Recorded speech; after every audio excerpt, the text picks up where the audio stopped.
খুরশেদুল আলম খুরশেদ টাকা। এছাড়াও উপস্থিত আছেন আমার ১ নং গণপতি ইউনিয়ন ছাত্র দলের সকল নেতা কর্মী, সবাইকে আমার সালাম, আসসালামু আলাইকুম।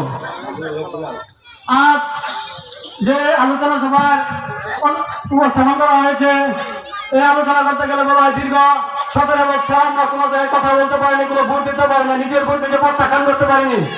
আজ সেই দিন এসেছে, আপনারা আপনার নিজেদের ভোট পছন্দ মতো দিবেন এবং ধানের শীষের প্রতীকে দিবেন।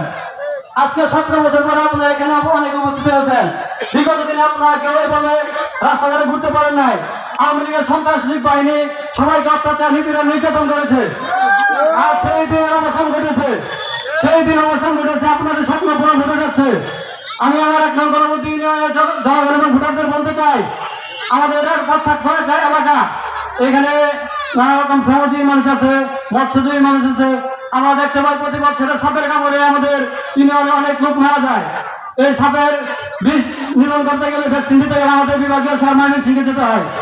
আর যেন ময়মনসিংহে যেতে না হয়, এই প্রত্যয় করে আজকে ইঞ্জিনিয়ার ফাহিম চৌধুরীর সামনে আপনাদের কাছে আমরা প্রতিশ্রুতি দিয়ে যাচ্ছি, তিনি যদি তার শেষে পাস করে সংসদে যেতে পারেন, আপনারা নিজ উপজেলা এবং ইউনিয়নে এই ভ্যাকসিন পাবেন। শুধু তাই নয়, আপনারা এখানে অনেকে আছেন সাধারণ জনতা, তাদের সন্তান ছেলে মেয়ে লেখাপড়া করে, কিন্তু স্কুলের নামে কোথায় যে কি করে আপনারা তা জানেন না।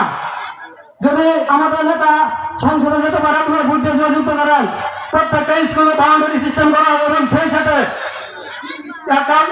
এবং মেশিনের মাধ্যমে জানতে পারবেন আপনার ছেলে স্কুলে গেল কিনা। সেই স্কুলের গেটে ফিঙ্গারপ্রিন্টের মাধ্যমে আপনারা জানতে পারবেন ঘরে বসে আপনার ছেলে স্কুলে গেছে, কখন বের হয়েছে। এবং প্রত্যেকটা স্কুলে বাউন্ডারি সহ সুন্দরভাবে পর্যবেক্ষণ করা হবে ছেলে মেয়েদের লেখাপড়ার জন্য। আর আপনাদের এদিক সেদিক করতে হবে না, কোনো দুশ্চিন্তায় থাকতে হবে না। সম্মানিত উপস্থিতি, এখানে অনেক নেতৃবৃন্দ আছেন, ওনারা কথা বলবেন, আপনারা যত সরকারের কথাবার্তা শুনবেন। এই বলে আমি আমার কথা শেষ করছি।